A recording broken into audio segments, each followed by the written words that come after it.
Too bad. Welcome to On the Wiretapped Truths. My name so, is Jesse Perez. With Wiretapped Truths Leland, Mr. Jack Simmons, our comedian of the show, and today Brian Wilson, Detective Holley, who we have, who we got through Crutchfield. Crutchfield put the Yeah. recommendation in for my us, man and Crutch. it was like, Still you partners know, in the real life, right? Yeah, we just talked the other day. Good That's man, cool. Greg Yeah. yeah, Williams. real good. Yeah, it was an interesting conversation with him. We it was funny because I was like asking him like, oh, why didn't you why did you question Bunk so much? And he was like, it was on the paper. I read what was on the script. That's Like right. I was asking him what his character was saying, you know. And he was like, I just did whatever they told me to. I was like, yeah, that's true. Fair enough. Yeah. Hey, that's right. I remember a bunch of the when I used to live in Philly. A couple of the drug heads, guys, they had, I don't know, they would selling drugs, doing something. But anyway, they'd be like, "Damn man, why you beat up Bubbles like that?" I was like, "Cause the white man told me to." That's what David Simon had on the page. What am I Like I supposed to do? didn't No, I didn't decide to beat him up. right, I'm exactly. You know, gonna come in, I'm Well, gonna kick your ass right now. Yeah. sometimes sometimes I ask that to see what they think their character thought, you know what I mean, and it's Mm. kind of like sure, they yeah, so yes, and then sometimes you'll get the actor to say, oh, I think they were thinking this, no what doubt. my favorite scene from you, well, my favorite scene from you is going back with Bunk on the whole case, on the old face Andre and stuff. Oh And yeah, yeah, yeah, that was my favorite scene from you. yeah. That storyline. Season 4, I think. Yeah, Yep. Now, Yes. old and face. Mr. Wilson, just asking. I heard you what you all were talking about Bubbles. Why Brian, did your Brian. character beat up Bubbles? Like, I mean, in terms of the story, why was he so mad? Who? Bubbles? No, your character when you did beat up Bubbles, I never understood like why was Holly so mad that he was paging Kima in the story, not like Because how you thought about it, but right. like in the story, why was he so upset? I never understood that. Because he's a detective. That's a clue. And he thought Bubbles had something that just might have set her up. Mhm. Oh, now that And makes he some was sense. pissed because Okay. that's police stick together. So, got us shot. So Yeah. he Also, thought you got Bubbles to think. might have set her up. Also, you got to think too. Like everybody's on high alert. With Sure. Kima just being shot, with a Yeah. police officer just being shot. It's like there's no time to eggshells to walk on eggshells. No, and it's probably one of the single most important moments in the Wire history is Kima getting shot because everything that happened afterwards was Yep. such. The episode that came afterwards is one of the best episodes So, of TV history. Like it's such an important scene. so Very true. were you guys privy to a script of Kima being killed before No, before no, everything got no, changed? Or that got changed before it even? no. Well, I don't know when it got changed. I'll tell you because I was just a local hire, I wasn't a series regular or anything like that. So what they would do, I can't remember because they You got an used to send agency? out full scripts, but I guess as the show got more popular and they were afraid of leakage, they would only fax me my little because I really didn't have a whole lot to say, except for season 4. That was my biggest story arc, and surprisingly, that's when I do a lot of theater. I did a lot of theater. Mm-hmm. And that's why, I was in 19 episodes across 5 seasons, but I probably would have been in about 30 if not for theater conflicts. Oh wow! Like the last season, I was supposed to be in the first 3 episodes of season 5, but I was playing Othello in Philly and I was only off on Mondays. And I told them that and they just wrote me out. And then when I finished, I called and said, "Hey, I'm done with the show." And I was back that next week. But with the scripts though, yeah, they started getting real stingy. I mean, with at least with a small role like my character. So some people that had bigger roles, they probably sent them the whole script, but I guess they were worried about something leaking. So they would just that's how long ago it was. They would fax me my scenes and and then to prepare for them. But yeah, I mean, it was literally like doing detective work sometime, because my character came in and out and I didn't know what was going on storyline wise, because I had no clue, because I wasn't seeing scripts.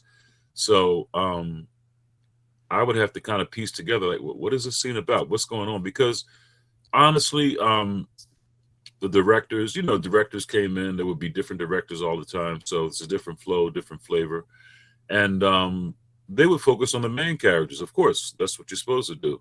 What are they going to worry about? Some guy that got 2 or 3 lines? They're not. You just handle your business and try not to get in the way of the storytelling.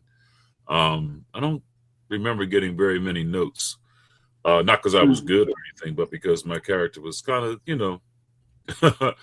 not that. I think Vern was pretty memorable. I mean, that's what I love about the Wire, does the fact that all the pieces matter. You know what I mean? It's kind of like, Vern was definitely I always say this, I'm back and forth with the actress on Instagram, and I want to get her on because I think it'll be so cool. But one of my favorite storylines that takes place over 3 scenes in 3 seasons, the story of Dee Dee, which in season 3 she buys the drugs. In season 4 we see her in the bodega as a working girl, and then season 5 she's making a speech at an A meeting as a recovered.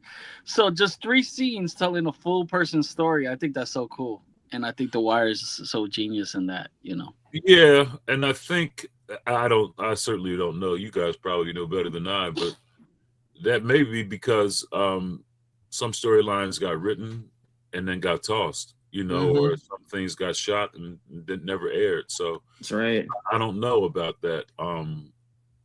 Because things change and people's availability changed, especially with the cast that big. So they might have had to change some stuff.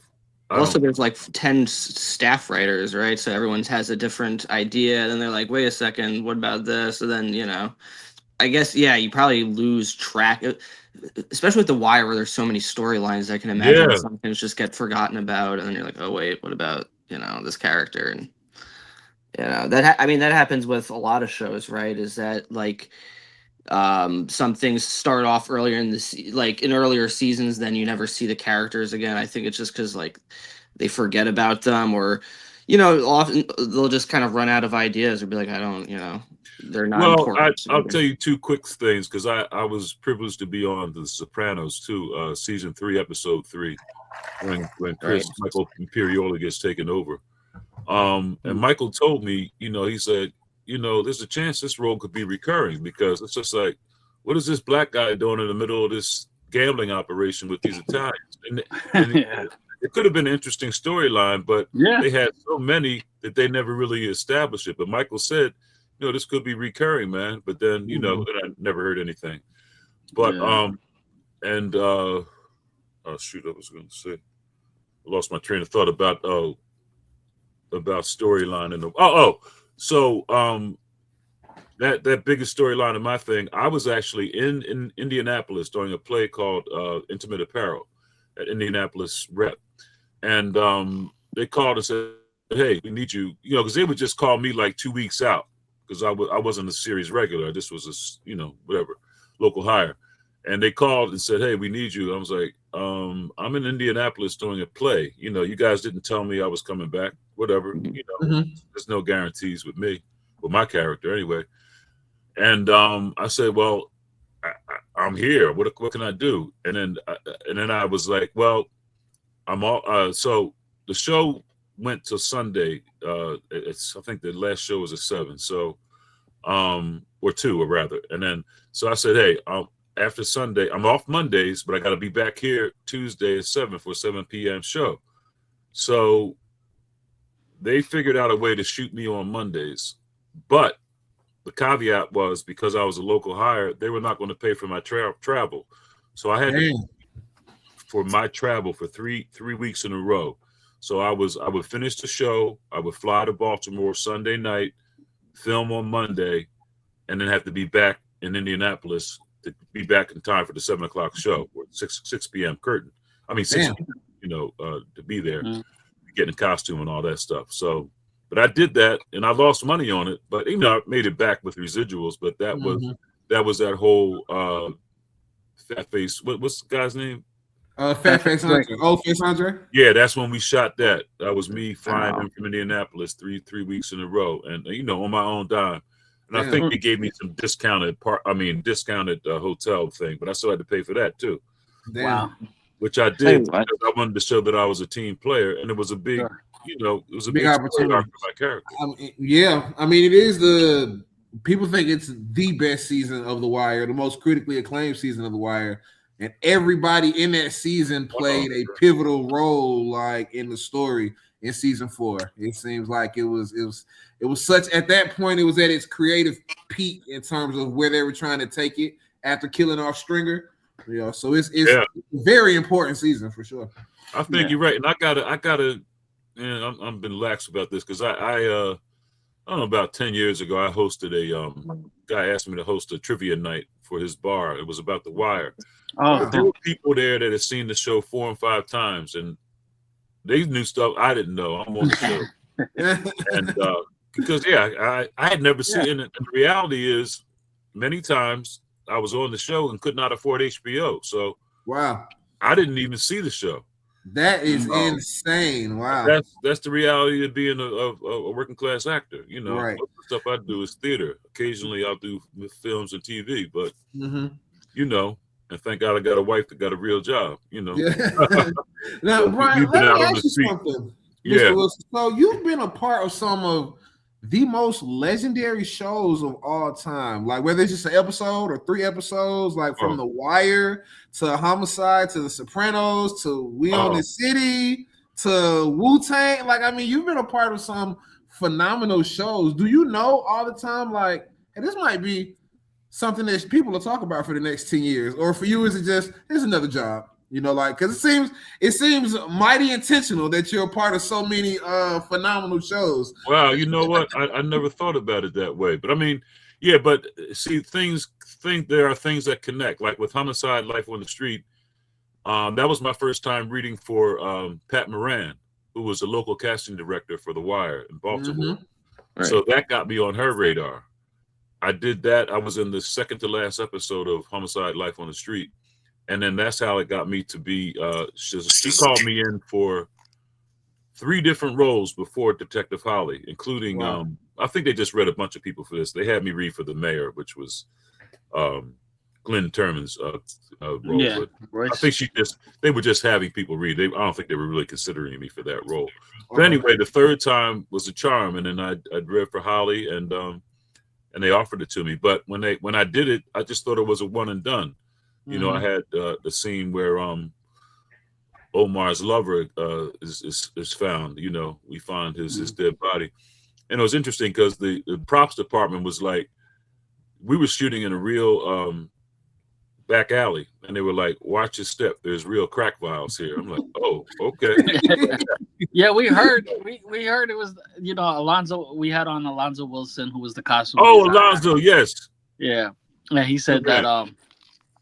He said that he was going to go check out the neighborhood, and they're like, "You're not walking without Perry. We have Perry." And it's like, and so it was like they had you guys in the middle of the hood, right? Just shooting. Yeah, man. The one time that I, the late great Michael K. Williams, God rest his soul and bless his soul. There was one time he was shooting during the day, so he had, he's a big star. He had a trailer. I don't know why but for some reason they let me have his trailer after he was done. So he was leaving and I was coming in. I was like, "Hey, bro, much respect." And we just had a nice little talk. But so I was in his trailer that day, sharing the trailer. But the point was we were in the hood that day, and it was a shootout. I forget, I don't know what season that was, but so there was a lot of security, and I know there were people with real guns on set that weren't supposed to have real guns, so that was a little, when all them shots were going off, I'm like, yo, I hope somebody got this secure so it's not real, guns being shot off. But it was tense. We were like in the hood. Yeah, And well, I mean, gun. we heard some of the stories. Like Chris Clanton said that he was about to go to jail for three years while he was shooting, while Savino was going to jail for 3 years. Savino, the Whoa. character Savino, yeah. So he while right after season 1, he really goes to jail for 3 years, and he's saying like he was selling drugs, and it was Real Maestro life said that, imitates art kind of thing. Yeah, I did not know that. Well, and yeah, Chris. that's another crazy part too that I was gonna tell you about season 2, because I was supposed to be in. They contacted me like 3 or 4 times, like, hey, checking your availability, blah blah blah. Because my partner then was Ed Norris, who was a real police commissioner in Baltimore, and something happened with him. He got embroiled in some type of something. I don't know if he ever did time, but I think he was prosecuted or whatever for something, and that affected my character, because they said, all right, we're gonna need you, and then they were like, no, never mind. They did that 3 or 4 times that season, so I was like, all right, my character's done. And then for the very last episode, that was dealing with the docs, guys, the Greeks rather, yeah, and the docs, and because I'm one of the first ones on scene to find what's the name's body, and I haven't been on set all because I was like, why the hell are they bringing me back? It's episode 12. You haven't seen my character all season, but I didn't know that they were planning on having me back for season 3. They didn't tell me. And so I got on set, and I was rusty, man. I haven't been there all season, and I haven't been doing much TV. I was mostly doing theater. So I was up there. I had like, I don't know, a 4 sentence monologue, and I was messing it up, man, because I was just rusty. And then Wendell, Bunk was like, yo, bro, just calm down. You got it. You'll be all right. He kind of talked me through it, and I always respected him and honored him. I mean, we're still friends. I just texted him a couple of days ago because another cast member had passed away. I forget the brother's name. Yeah, Bobby Brown. Yes, Bobby Brown. Yeah, because it was somebody put a picture up on Facebook with Bobby Brown and Wendell, and I texted Wendell and said, hey, this was on Facebook. I just wanted to give my condolences. So yeah, but yeah, man. So that it was weird that way, and kind of secretive with people like me who were just local hires, because you didn't know when you were working or if you were working. You certainly couldn't count on it. So why was there so many Philly hires? And we had Kamal Bostic Smith too, who says what's up to you. Yeah, that's my boy. Kamal. Yeah, we come from Freedom Theater together. That's where I started. Oh, okay.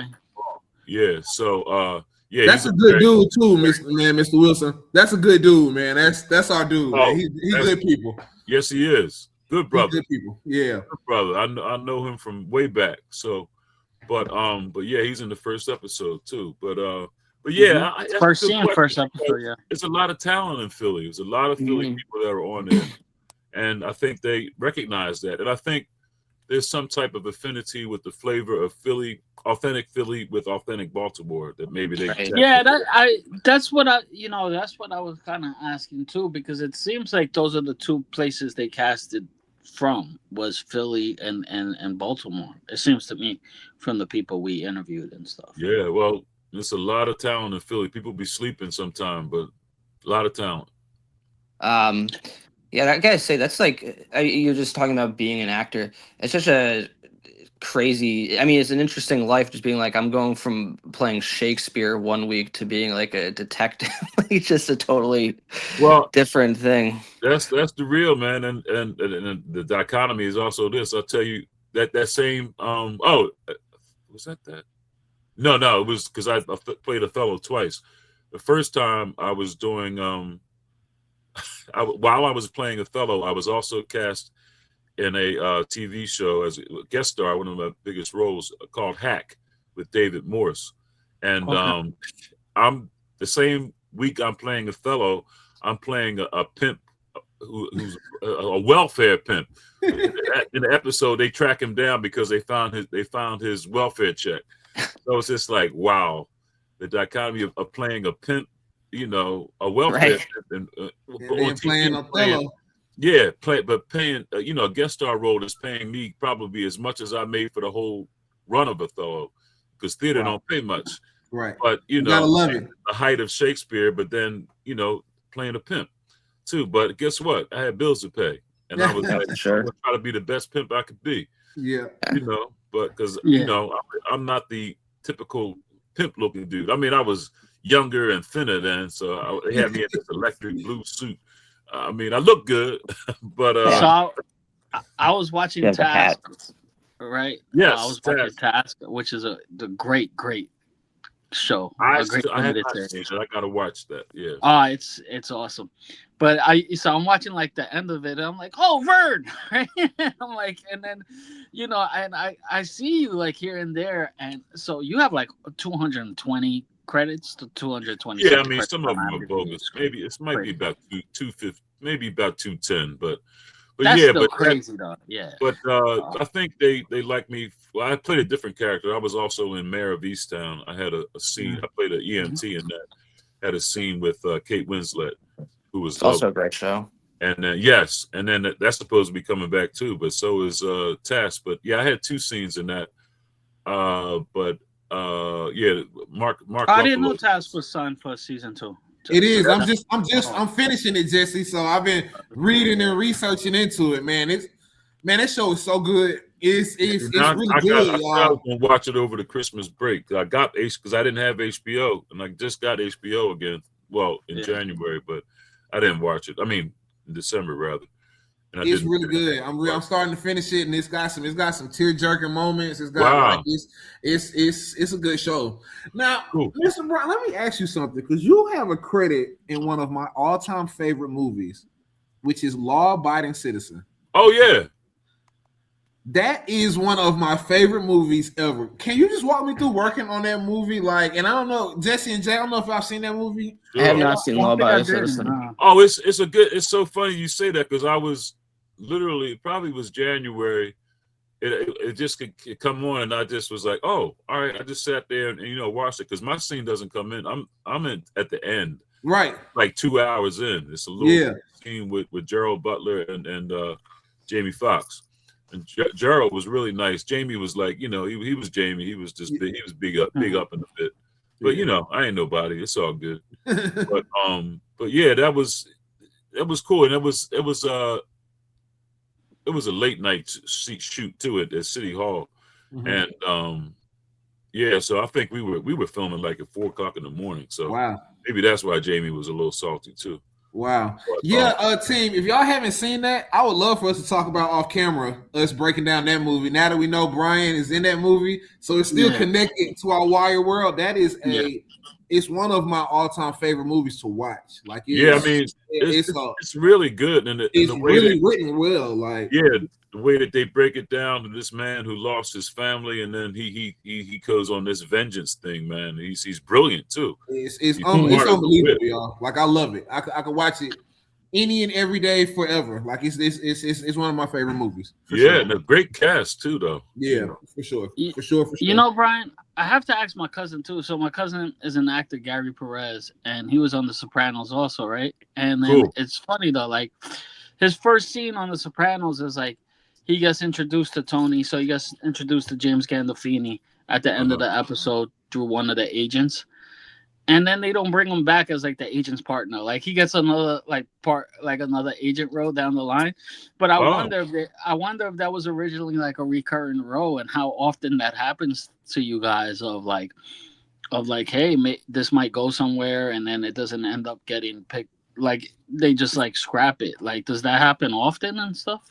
I mean, not on my low level, not really. But again, I don't know what the powers that be. Maybe somebody saw something in me with The Wire, because again, The Wire thing I was told was just going to be one and done.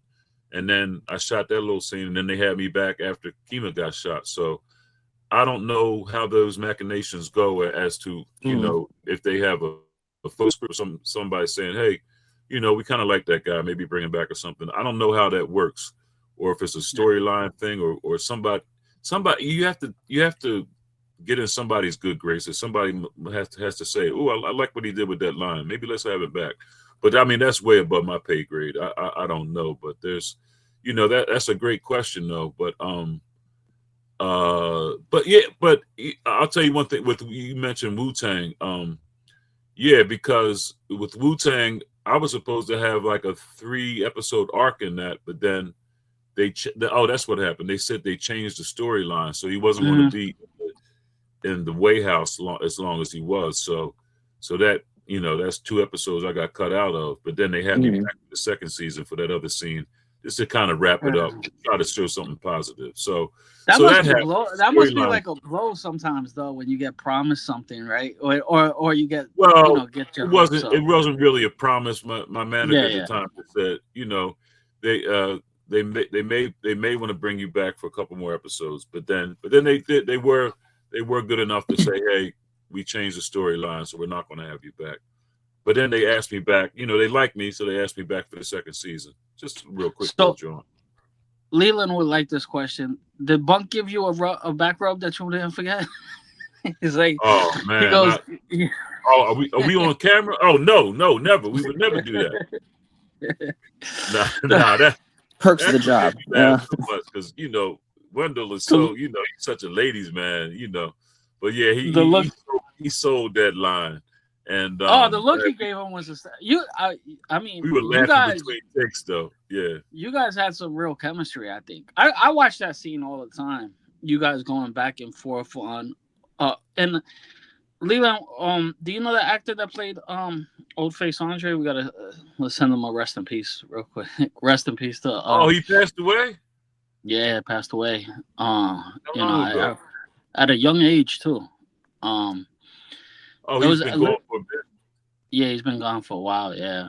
Oh, I didn't realize that because he gave me, when I was on set with him, he gave me a link to the Saturday Night Live background casting, and I've been submitting to them because of him. So I'm sorry to hear that. Yeah, man. He was so good. But you guys had like you Bunk and him. That's really one of my favorite storylines because it's kind of like, that whole going back at it and just the way that Bunk broke down the he's like that's a drug depot in there, low inventory, bulletproof glass. I'm like, it really took you into like a detective's mind. I was like, oh shit. He's like, hey, he ain't gonna say, oh, that was Omar robbing from his previous, Right. Like the way he put it, and then in the courtroom when Old Face Andre is like, oh, my mind, and then you're like, you lying mother, and so I just now I wanted gotta to know, go back and watch that. Yeah, man, that it cracked me up. So I just wanted to know, like, if you had any memories with him, and Leland, do you know his name? Yeah.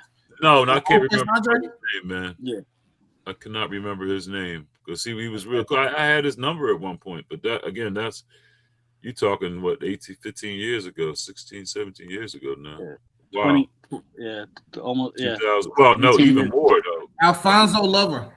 Okay, Alfonso. Yeah, I definitely had his number. I'm sorry to hear that he passed. Yeah, because that was 2006. That's when I was in Indianapolis. That's why I remember that. So we definitely gave him some love. We did a tribute episode to it was 10 of the Wire actors that passed away in real life, and he was one of the ones that we did. I think we're talking about doing another one. Because unfortunately we've had some more deaths, right? And, we did a special episode James to Brown James song. song, and then we were interviewing. I'm sorry. For Isaiah Whitlock. Yeah. We did tribute episodes to both of them. We found out. Yeah. We were interviewing Brooke Yeaton when we found out about a James Rand song. Right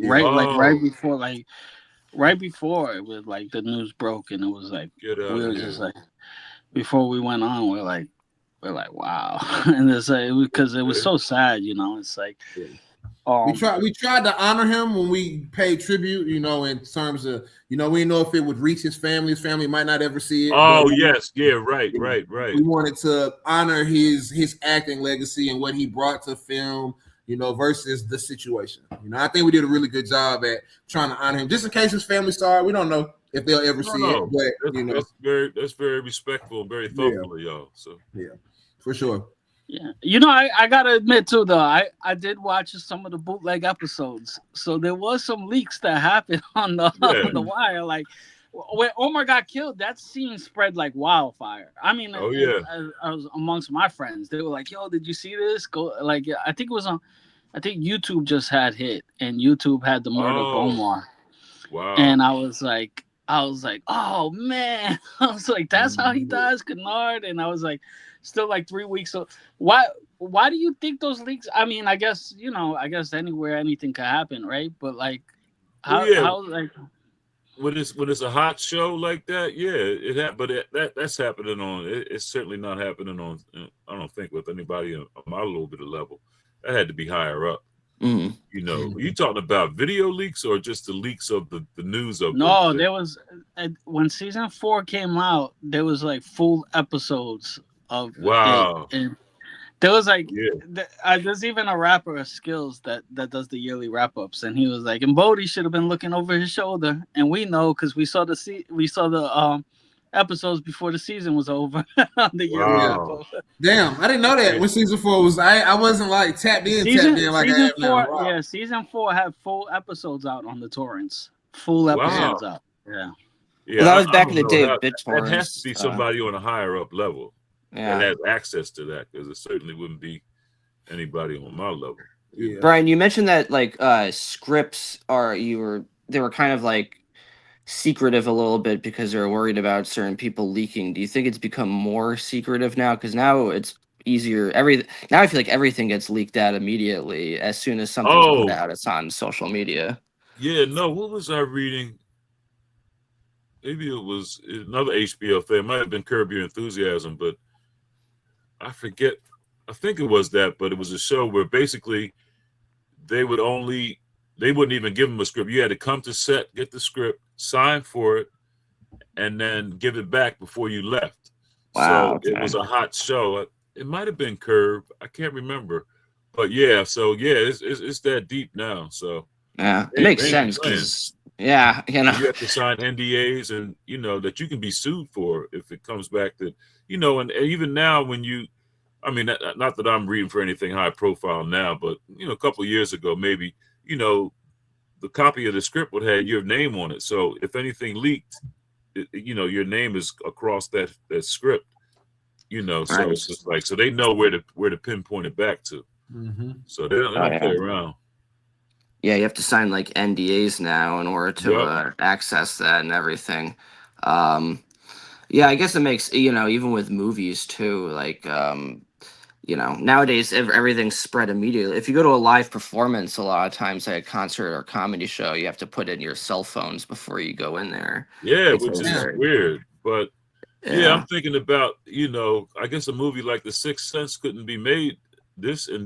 yeah, I mean, that was before so much social media, but Yeah. if you didn't keep that secret, the whole movie is blown.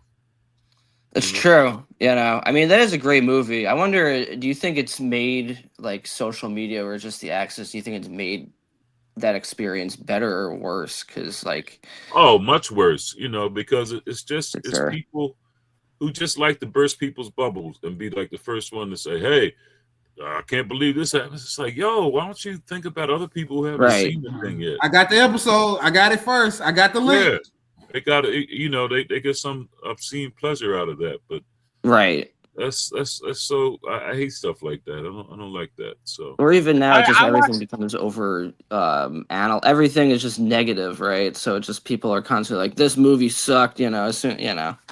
yeah, definitely. Before it's even out. yeah, Right, exactly. What are you I saying, watch those Jesse?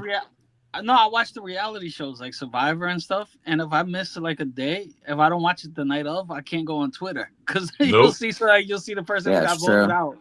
And I'm Yeah. like, I just that's so annoying. But so one thing that the internet has brought us is, and I think especially after COVID, was auditions, Zoom auditions. Um, do you prefer? Well, is there a preference, Zoom or in person? Do you mind the Zoom auditions? Have you had any Yeah, I've had a few, not as many, man. I'm old now. I just turned 66, so Oh wow.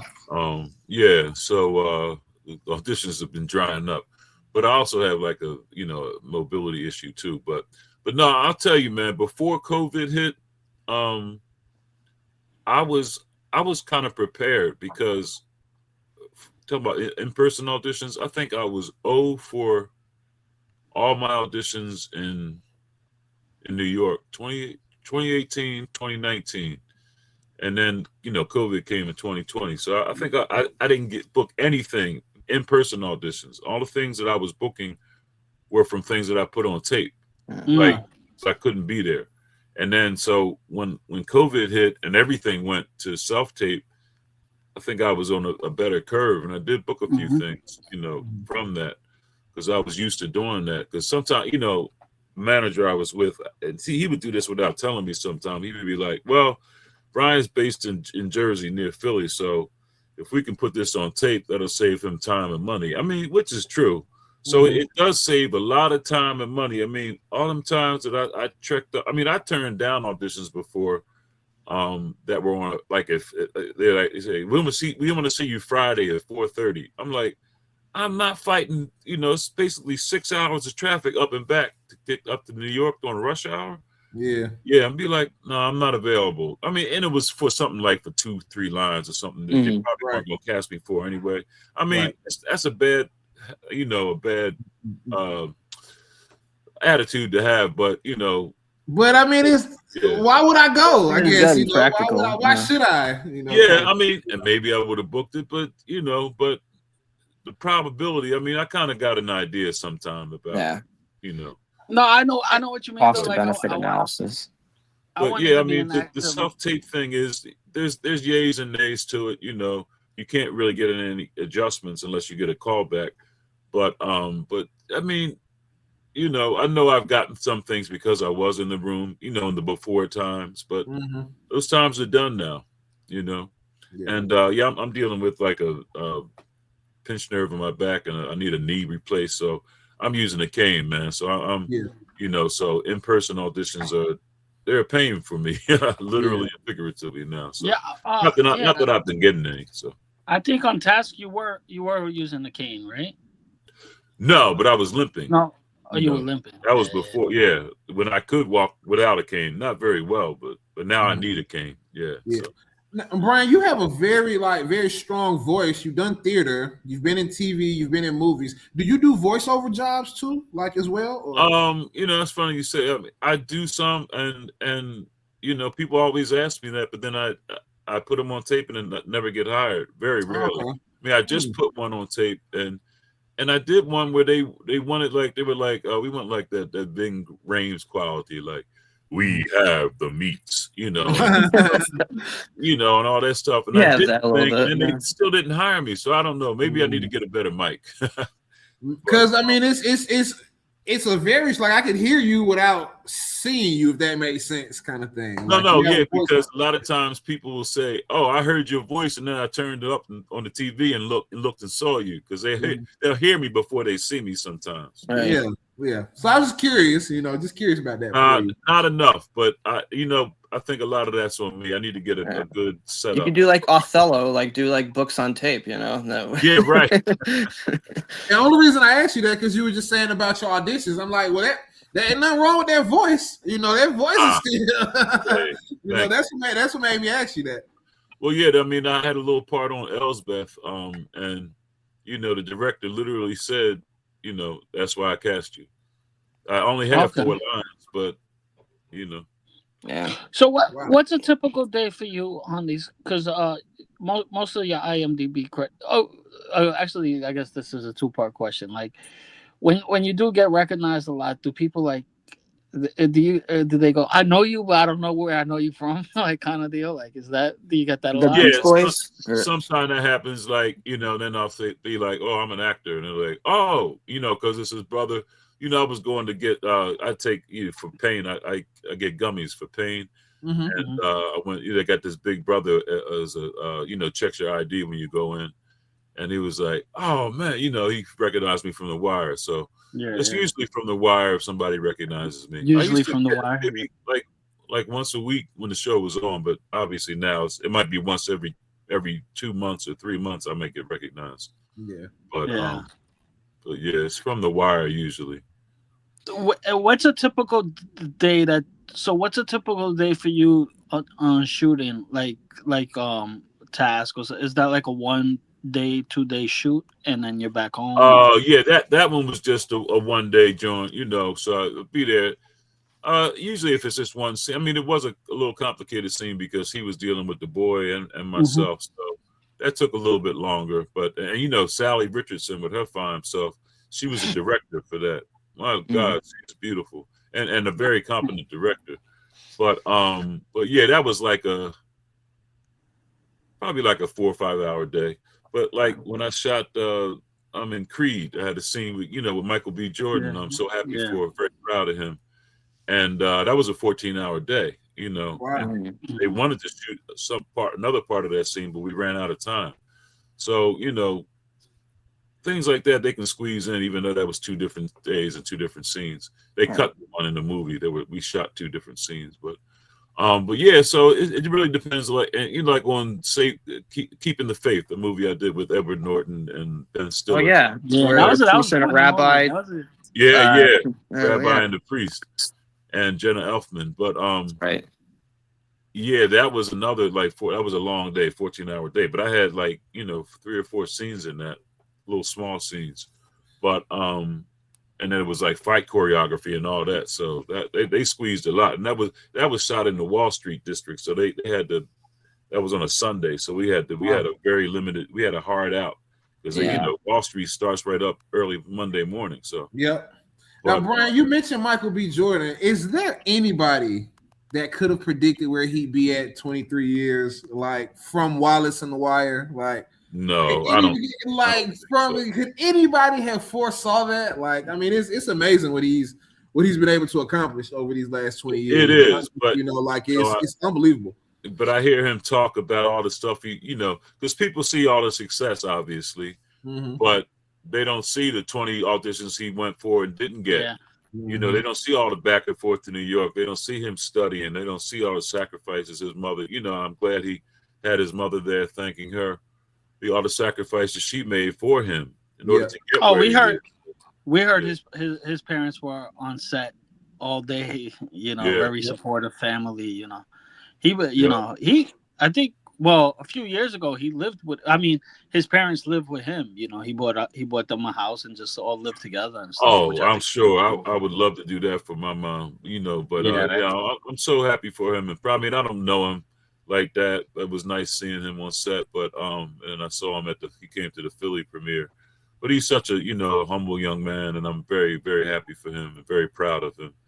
Yeah. Did you see Sinners? Did you watch Sinners? Oh my God, yes. Yeah, I want to actually buy it on the DVD. I'm old school, but I got to rewatch it. It blew my mind because I first, I actually bought a ticket opening weekend, but I didn't see it because I'm a scaredy cat. I don't like horror movies. I thought it was going to be real, but then I was like, I got to go see my boy and support Ryan. So, and I went to see it, man, and then it blew me away with all the symbolism and I mean, and just because the movie was just so beautifully shot too. I mean, Ryan Coogler I'll say this, he's the best film director I've ever worked with. Wow. He was only 29 at the time we did Creed. So I can't even, I know I'll never get the chance to work with him now. He's too big, but but he was just brilliant when we worked together. It was a scene where it was just Michael and I, and he cleared the set, man. Like, he even told the AD to get out, and he just had Michael and I improv this scene, like, I don't know, 3, 4, 5 times. He gave us some scenarios, and he told us to do a couple of improvs. But the guy is just brilliant, man. The way his mind works, the way he sets up a shot, and that was back during Creed. So he's only gotten exponentially better since then. And so I'm so happy that Sinners is being, honored, and I hope it sweeps the awards. But yeah. 17 nominations is crazy. I'm sorry, say that again. 17 nominations is an honor on its own. Yeah. Oh my God. But I missed it. I missed the window to see it in IMAX, which was only like a couple of weeks, I think. because it was shot to be done, in IMAX. So I'm sorry I didn't see it in IMAX, but yeah, it blew me away. So I gotta, in fact, I think that's one on my list for next week is to rewatch that. Yeah, man. It's And so there's cool. that one scene where it's like a 5-minute take in the that house. It's just like they're performing music and it's like all the different Oh, scenes happening at once. And it was just like you talk about those like long days, and I just can't imagine, it's just the amount of like process it must take to just set all of that up because you have like hundreds of people on the yes. set, so everything has to just go perfectly. Well, Where it didn't, but yeah. but yeah, I can't imagine the kind of the precision it needs to be for with that many people and that many different eye lines and all that stuff. That's it takes somebody with a brilliant mind like Ryan Coogler to do that. So Oh, for sure. It always I always think of that scene. I think it was Goodfellas, where it's like the Copacabana scene, and they say oh it took like 3 days to shoot that Damn. scene, just because like they kept, that's after they got the money and then everybody's in there together kind of thing. it's the one where Oh he's like, no, that's when do I amuse you? Yeah, that scene, right? no, I'm talking about the one where he's like bringing Karen into the Copacabana, like the nightclub, so they go Oh up yeah, yeah, front.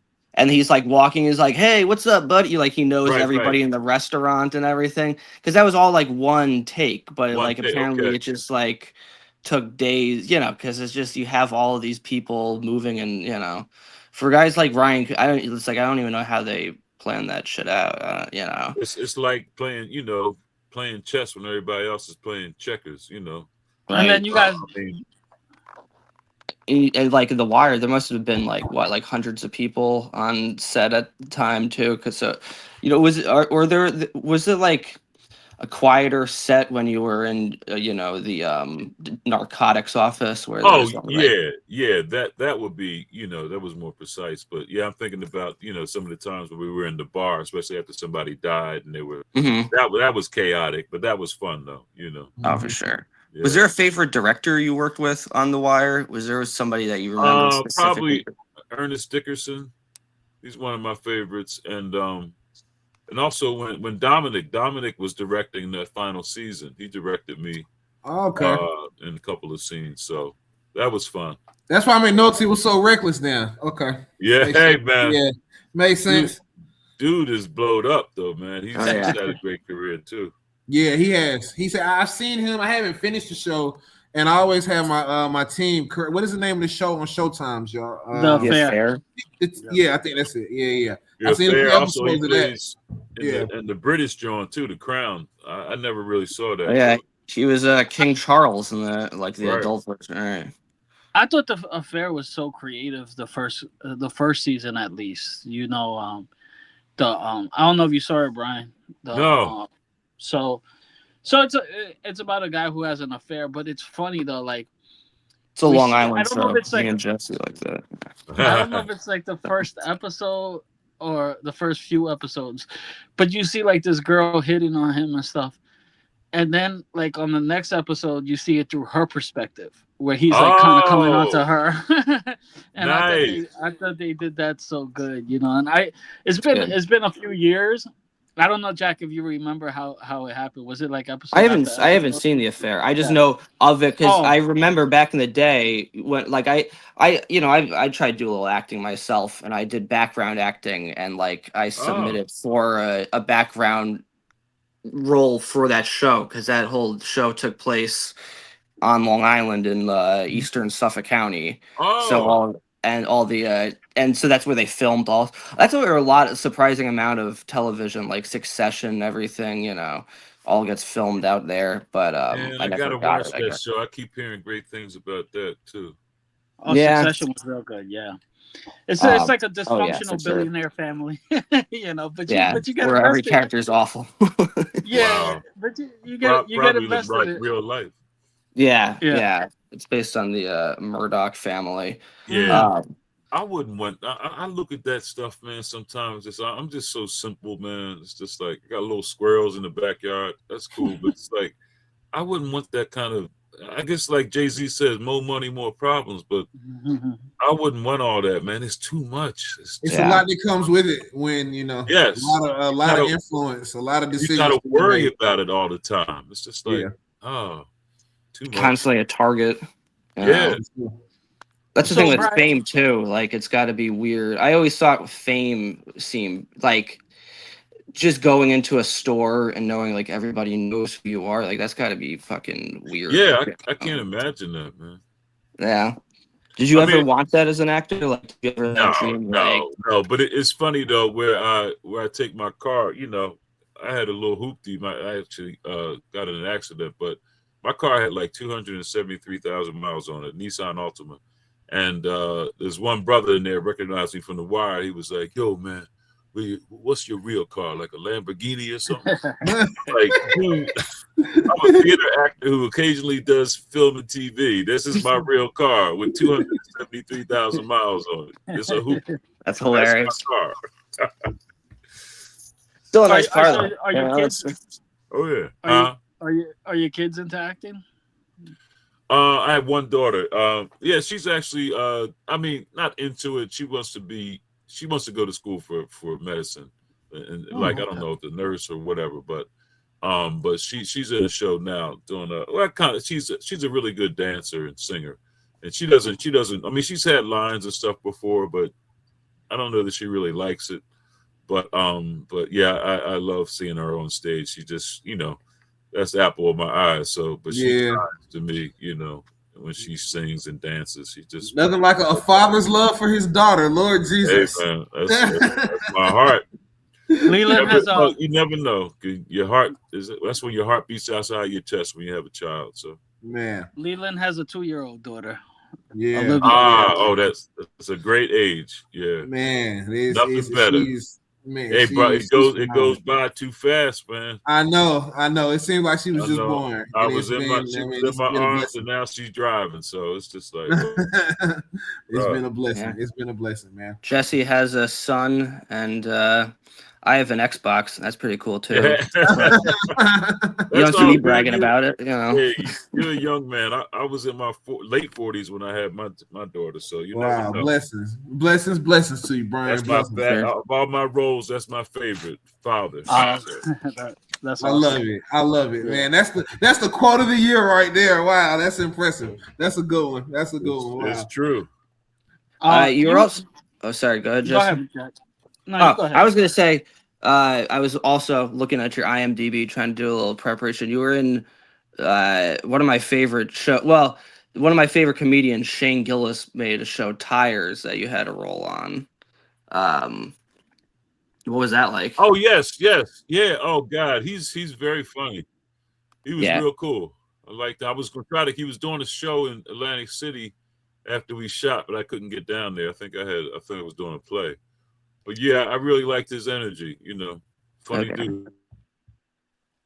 For sure. Do you have they're shooting season 3. I was gonna say Kill Tony. He was probably doing Kill Tony down there in Atlantic City. I don't know, because I know he's on the Kill Tony. I mean, he had a comedy show that is that Kill Tony? Oh, okay. Know. Yeah. But I think I've seen some Kill Tony on Hulu. On Hulu, Kill Tony. It's on Netflix now. They have a couple Netflix ones. What is that? Is that a series? Yeah. It's like Tony Hinchcliffe and a couple other comedians. They judge amateur comedians that go up there, and they kind of roast them and stuff. But like American Idol for comedians, but it's like a live show too, with an audience and everything, and a band. So they get like a bunch of comedians to go up, like big name guests. And they all sit on like a panel style thing. And then like they have sort of like an amateur, like an open mic comedian goes up and he does a minute. And then like the 3 guests kind of like riff on it. And yeah. It's pretty funny. And you gotta have a tough skin though. Oh yeah. Shane is one of the worst roasters. He'll get you. I believe it, man. I believe it. Wow. He was roasting people on set. Well, Brian, I appreciate your time. I don't know, Jack, Jesse, if you all had any more questions, I'll be coming up on an hour. Oh, I was gonna say, you have my favorite quote about Marlo. He's the spawn of the devil. He's the like that boy's the Damn, devil. I didn't even remember saying that. Okay. Yeah, no, for sure. And you I know, like- I'm glad you brought that up, Jesse, because I think Marlowe's like if there was ever a world where they could do prequels to The Wire, I think Marlowe's backstory would be a phenomenal, you know, season, 2 seasons to see like, yeah, where did he who what was he doing before? How did he even get to, you know, where we see him at in season 3, you know? But and that- you saying that- that Kima, you know, was like, hey, this kid is evil. Like you need to know what you're dealing with, kind of thing. Have y'all had him on? No, We haven't. Man, I'm trying. We're trying. I'm trying. Yeah, we're trying to. We put a. You know, he's man. That brother be Yeah. working. He does, no, for sure. Well, I know he has a theater school. Oh, really? Okay. Yeah. So he's playing the cop now, though, right? Is he playing the cop? Well, he played a cop on We Own the City. I don't know where else. Yeah. Yes. Okay. Boss, right? Boss too. Yeah. Yeah, on Bosch. Yeah. Oh yeah, Botch. I gotta watch that too. I haven't seen We Own This City either. And in but Botch, his character makes a Wire reference, which I think. Yeah. Like, have you Brian, you never seen We Own This City? No. I gotta. You don't know. I mean, I know you know what it's about somewhat. Like, a little bit. Yeah, you know, I did this little indie film called Drink and Be Merry with my boy from The Wire, Jay. You know, okay, Delaney Williams. Yeah, he played the sergeant. Y'all should get him. Yeah, man, I'm trying. we would love to, man. I'm reaching out to these people, Brian. I'm sending them Okay. messages. I'm just. I'm gonna let him know that I spoke with y'all. I Delaney. appreciate that. Yeah. Because we also broke down We Own the City on our channel, Brian. Okay. It's a very interesting breakdown in terms of what the show showed versus The Wire. You know, in terms of cops being corrupt in one show, and then in The Wire, it doesn't really touch on corrupt cops. It's not really a lot of that shown in The Wire, but We Own This City is. I mean, it's eye-opening for sure. It's funny you say that because it was like a little mini Wire reunion when I went down there to shoot that. Because there was a lot of the costume people there, a lot of behind the people scenes were behind the scenes. The same. Yep. So it was really good to see them all.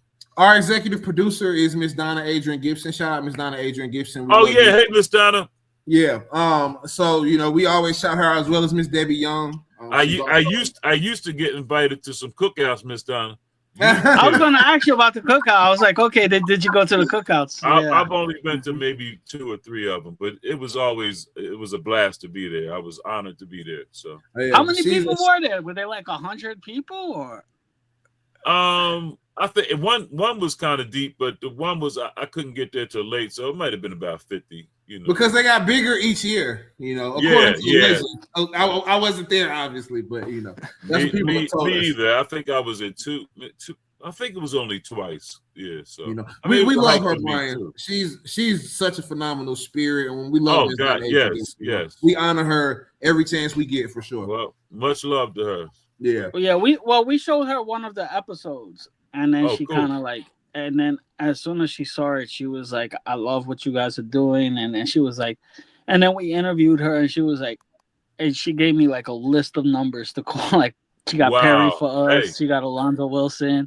She's like, I spoke to Amanda Johnson. She gave us a list of people to start off our network of interviews. She knows everybody. Yeah. She does. And she let us interview her daughter as well. We had an interview on our channel. And do you know who her daughter is, Brian, by any chance? No. So after Wallace is killed, Poot has the girl call like, hey, there's a he's like, hey, call into this house, say there's an animal that's been harmed. And she don't have any lines, but it's a pretty girl that Poot tells to call the police about a dead animal. That's Miss Donna's daughter. And that's her. That's her daughter. Yeah. Yeah, I got to do a rewatch. It's time. Yeah. And then the story is that she told David Simon, you know, my daughter would be good for this role. And he said, your daughter's too pretty. You know, this girl's from the hood. And she said, so there's no pretty girls in the hood? Yeah, right. Yeah, that's okay. It's lots of pretty girls in the hood. Yeah.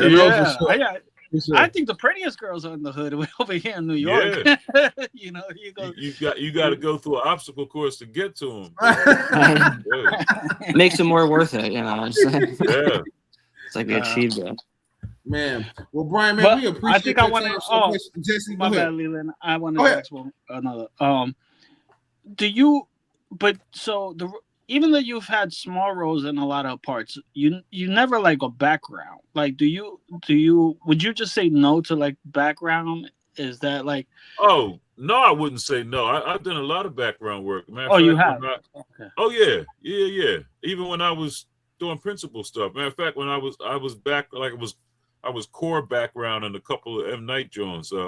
Like The Happening, I was on there for 14 I days. saw Like that I had too. to miss one day because I had to go to New York for an audition, and they let me. And then when I came back, they bumped me up to principal on the last day of the shoot. So you know, but yeah, I when I was more mobile, I got a bad leg now, so I can't really do it. But yeah, I would do background now, especially now if I'm not doing anything. Why not? If it Okay. depends on, I wouldn't be like in a big crowd, because that way they dog you. Like if I'm in like it's more featured joint, I would definitely do that. Yeah. Well, Brian, man, I mean, you know, your surgeries will be in my prayers. Hopefully, we can Thank you. Hopefully, we could keep in contact with each other. You know, and you know, Please. you're a friend of the show, man. So if anytime you want to come on or anything, let me know. And you know, or if we you know, I'll shoot you a couple of interviews that I think you may enjoy watching. Yes, I don't know if you please, got a please chance do. to, And we actually, speaking of that, Jesse, we did an episode with Kamal. He's our first repeat guest here on the podcast. Oh, And Kamal's the man. Yeah, man, he's our guy. And we broke down the episode that he's in with him. So maybe you know, in the future when we get to season 3 and season 4, you know, that'd be something you'd be interested in. We'd love to have you. Definitely, This is great conversation, man. I'll rewatch it, so I'm fresh with it. Yeah. When we get up to you know what episode will be great, when he goes back on the old face Andre case. Yep. When we get up to Let me that know. one. Yeah, sure. Let me know when y'all get to it. I don't know if you can make that call to Delani for us, man. That'll be huge. Yes. You know.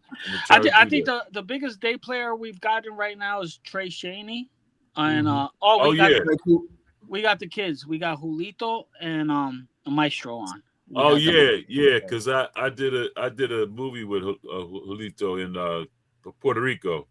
Okay. Oh wow! Yeah. Called, What's that called? I can't remember the name of it. I played like the father, kind of like a light role. Okay. Juanito, right? Yeah. Julito.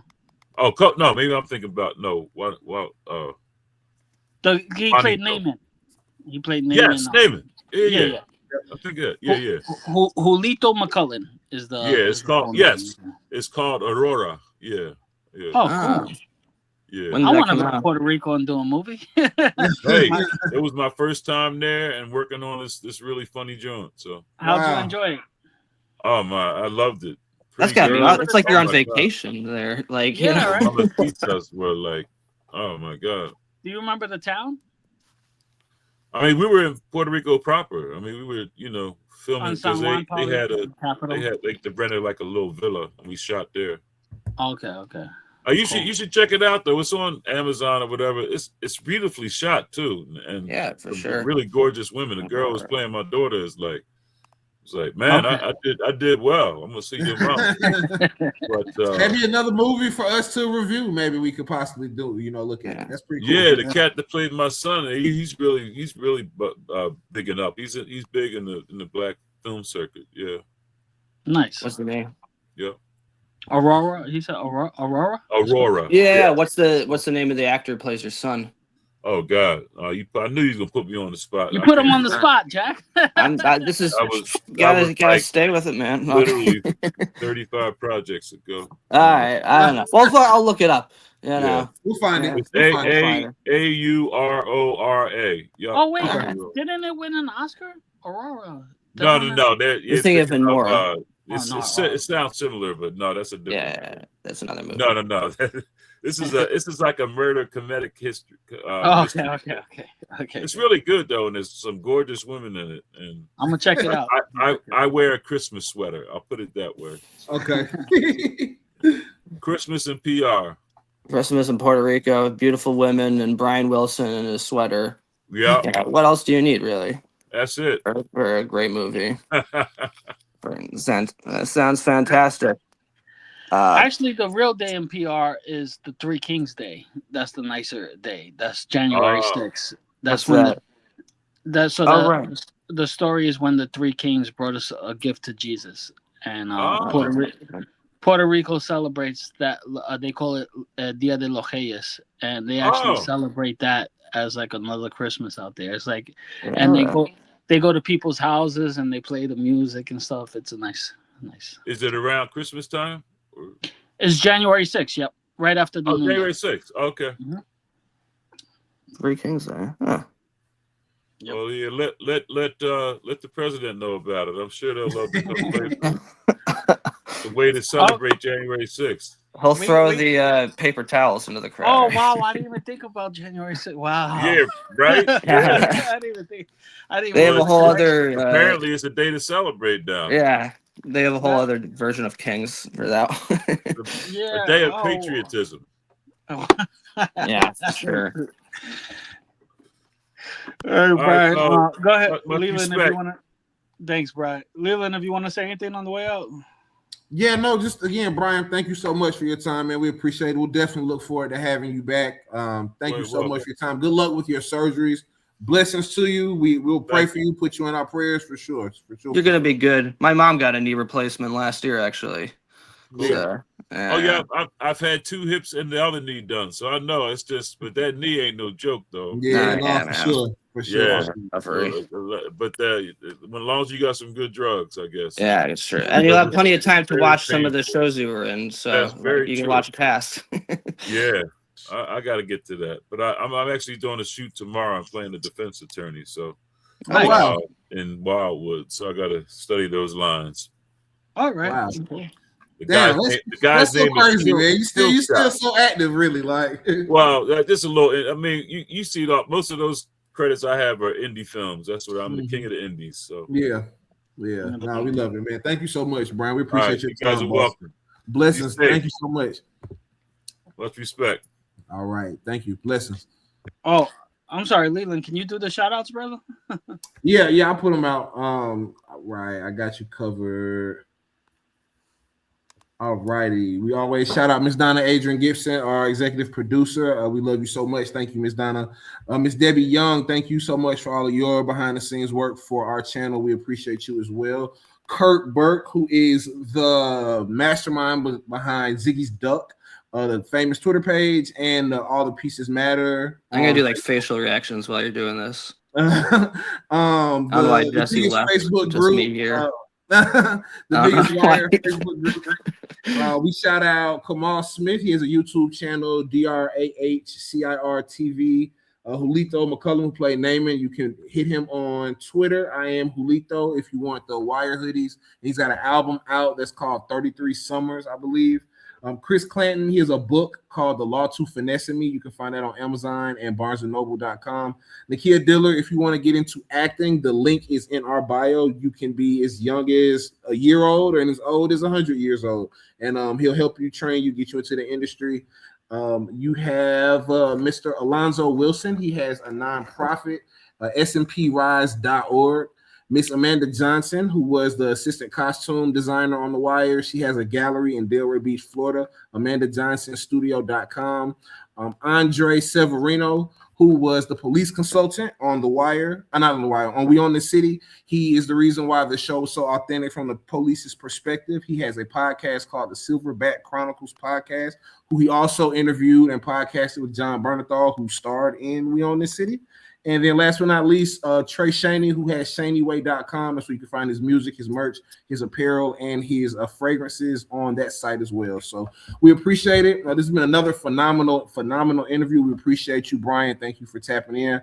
We ask that you please like, share, subscribe, comment, Wiretapped Truths. We are approaching 150,000 views total. So we appreciate all the love, all the support. Please support, subscribe, comment, give us your suggestions. We appreciate all the love. Jack, if you want to go ahead and plug yourself where you will be any of your comedy shows coming up, Jack will take us out, and we appreciate it. I mean, I'm performing next Wednesday at the Luxor Lounge, but by the time this will get released, I'll probably have Yeah, already true. performed there, so it True doesn't enough, really. true enough.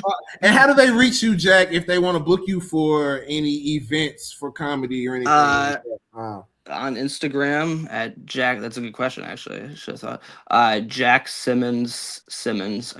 I should change that. That's not a very creative name. Just message me on Instagram or Facebook or Jack Simmons actor comedian at gmail.com if you want to book me for anything. Okay. I got a roast battle coming up. I got another show in April at Broadway Comedy Club on April 11th. So your This boys will be making out by moves. then for sure. Your So yeah, boys this making will definitely moves. be out by then. Well, yeah. Okay. All right. So that will be yeah. Sure. That's the proper plug. The other thing is just a humble brag at that point. Yeah, It's not yeah. really No, like that's the proper plug then. April 11th. Yeah, there you Let's go. see it before then. So I'm we trying to make appreciate it. moves. Yeah, for sure, man. We'll have Jack's information in the link too. So any sponsors, if you all want to book a sponsorship space on our channel, please feel free to reach out to us at wiretappedtruths@gmail.com. We will promote your business, your product, put it in the links, shout you out in the video as well. So please feel free to tap in if you want any promotion through our channel.